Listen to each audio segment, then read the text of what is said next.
हरियंका राजवंश का संस्थापक 6वीं शताब्दी ईसा पूर्व में राजा बिंबिसारा द्वारा स्थापित किया गया था। उन्हें प्राचीन भारत में मक्ता को एक शक्तिशाली राज्य के रूप में स्थापित करने का श्रेय दिया जाता है। राजधानी हरियंका राजवंश की राजधानी राजगीर राजगृह थी, जो वर्तमान बिहार में स्थित है। राजगीर अपने किलेबंदी और रणनीतिक स्थान के लिए जाना जाता था। बिंबिसारा के शासन बिंबिसारा राजवंश के सबसे शक्तिशाली शासकों में से एक थे, जिसने राजनयिक और विवाह गठबंधन के माध्यम से मगधा राज्य का विस्तार किया।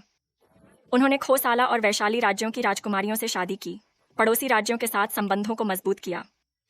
बौद्ध और जैन दोनों के समर्थन बिंबिसारा और उनके उत्तराधिकारी बौद्ध और जैन दोनों के संरक्षक थे।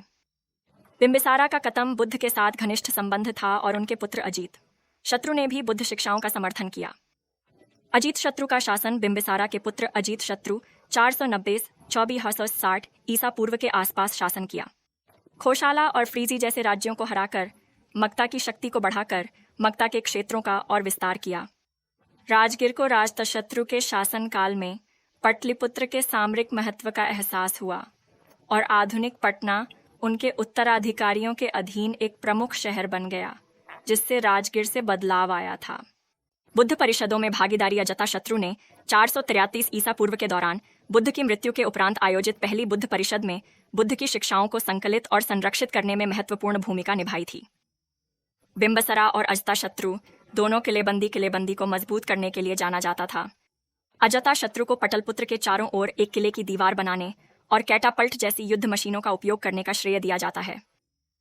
हरियंका राजवंश का पतन अंतिम महत्वपूर्ण शासक की हत्या के बाद पतन हो गया, न कि दशा का, जिसे अपने मंत्री शिशिर ने मार दिया था, न कि शिशिर की स्थापना की थी, जिससे हरियंका शासन का अंत हुआ। भारतीय इतिहास में योगदान हरियंका राजवंश ने मगधा के विस्तार की नींव रखने में महत्वपूर्ण भूमिका निभाई, जो बाद में भारत के इतिहास में सबसे बड़े साम्राज्यों में से एक मौर्यन साम्राज्य में विकसित हो जाएगा।